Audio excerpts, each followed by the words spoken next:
Innal hamdalillah nahmaduhu wa nasta'inuhu wa nastaghfiruhu wa na'udzu billahi min syururi anfusina wa min sayyiati a'malina may yahdihillahu fala mudhillalah wa may yudlil fala hadiyalah.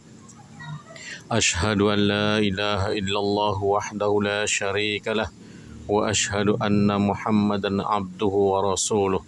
Allahumma salli wa sallim ala ashrafil anbiya'i wal mursalin nabiyyina Muhammadin wa ala alihi wa sahbihi ajma'in. Amma ba'd. Faya ayyuhal muslimun usikum wa iyaya bitaqwallah faqad fazal muttaqun. Wasma'u ma qala Allah ta'ala fil Qur'anil Karim. A'udzu billahi minasy syaithanir rajim. والسابقون الأولون من المهاجرين والأنصار والذين اتبعوهم بإحسان رضي الله عنهم ورضوا عنه وأعد لهم جنات تجري من تحتها الأنهار خالدين فيها أبدا ذلك الفوز العظيم صدق الله العظيم.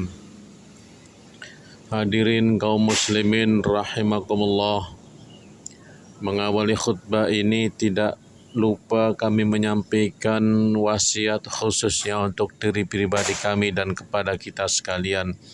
Marilah kita senantiasa terus berusaha, berupaya untuk meningkatkan ketakwaan kita kepada Allah Subhanahu wa Ta'ala dengan terus berusaha menjalankan segala perintah-perintahnya dan berupaya terus untuk menjauhi segala larangannya.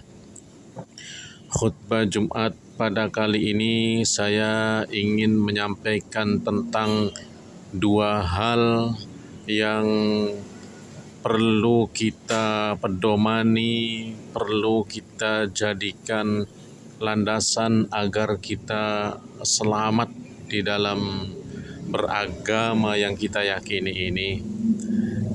Ini tidak lain disebabkan pada saat ini banyak sekali informasi yang sampai kepada kita.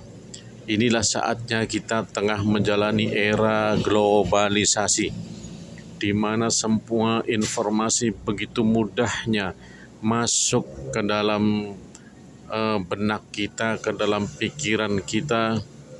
Saya teringat ada seseorang orang tua kita dulu pernah ada yang memprediksi bahwa suatu saat dunia ini luasnya hanya segenggam tangan kita. Dunia ini suatu saat akan ada di dalam genggaman tangan kita. Dan saat inilah masanya di mana melalui handphone yang kita miliki kita bisa menerima, bisa melihat dunia yang ada seluruhnya, yang ada di alam ini.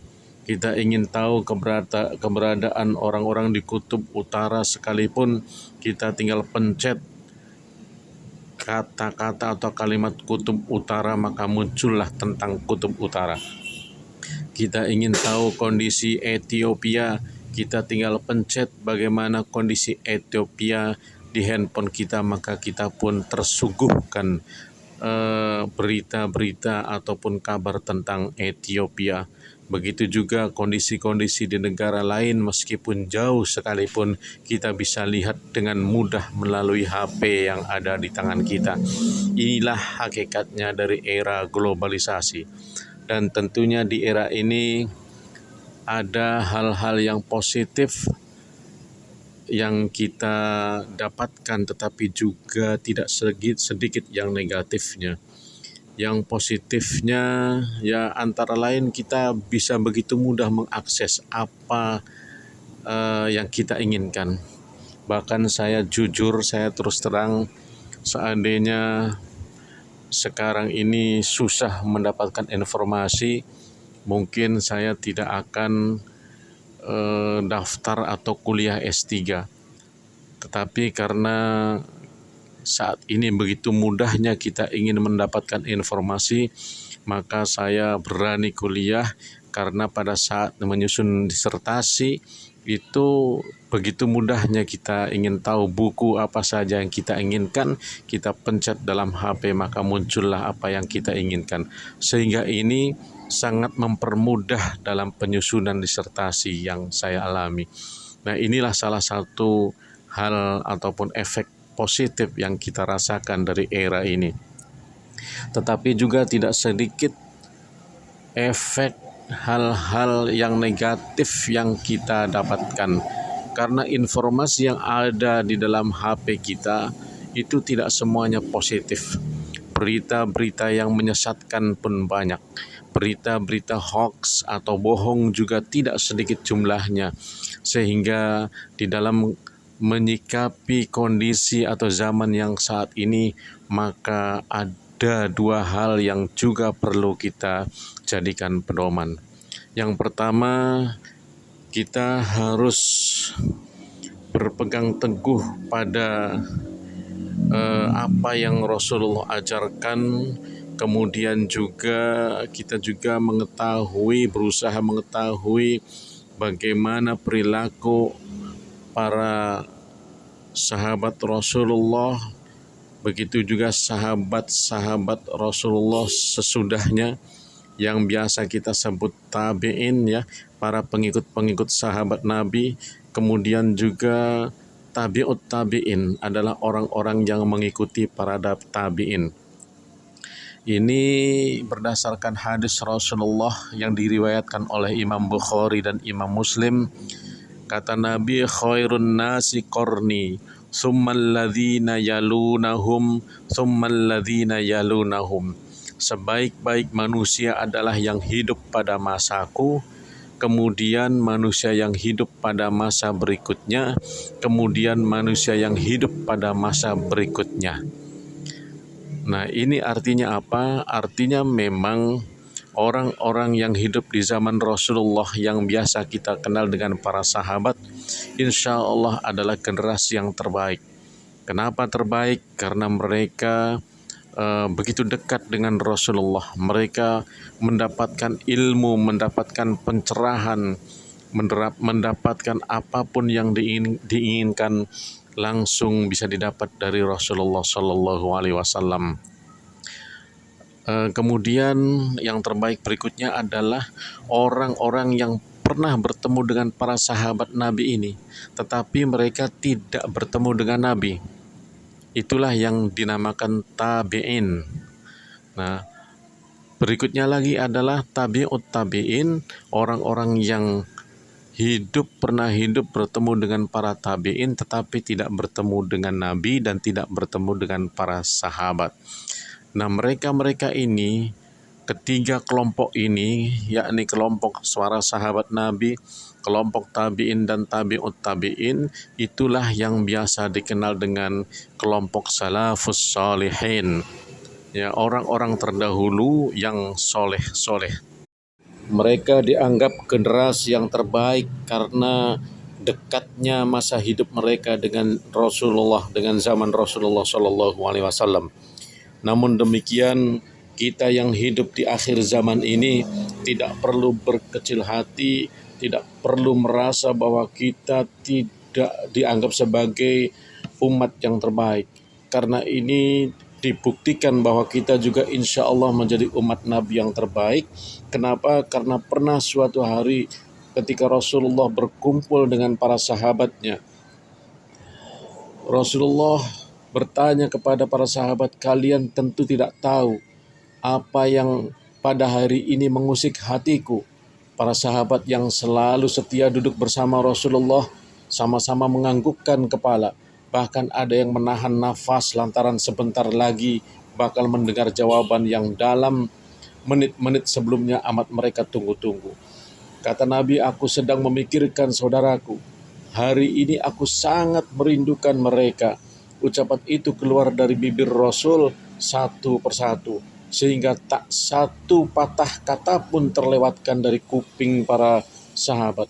Dan ucapan aku sangat merindukan mereka keluar dengan perasaan sedih yang dalam dan berat, sehingga membuat beberapa sahabat mulai terisak-isak. bahkan ada yang langsung mencucurkan air mata karena tak kuasa lagi membendungnya. Tapi kata para sahabat yang duduk dekat Rasul membuka mulutnya, "Bukankah kami ini saudaramu ya Rasulullah? Bukankah Islam mengikat ikrar persaudaraan itu? Nah sekarang kami berkumpul di sini. Bagilah kerinduan itu untuk kami reguk bersama, untuk kami rasakan bersama." Apa jawab Nabi? "Kalian memang saudaraku. Bahkan kalian adalah sahabat-sahabatku. Segala suka dan duka kita bagi bersama. Setiap ada masalah kita rembukan bersama. Setiap ada kendala kita hadapi dengan hasil musyawarah. Dan hal seperti ini tak akan terjadi atas saudara-saudara kelak." Lalu, "Siapakah mereka ya Rasulullah?" Salah seorang sahabat bertanya. Mereka penasaran.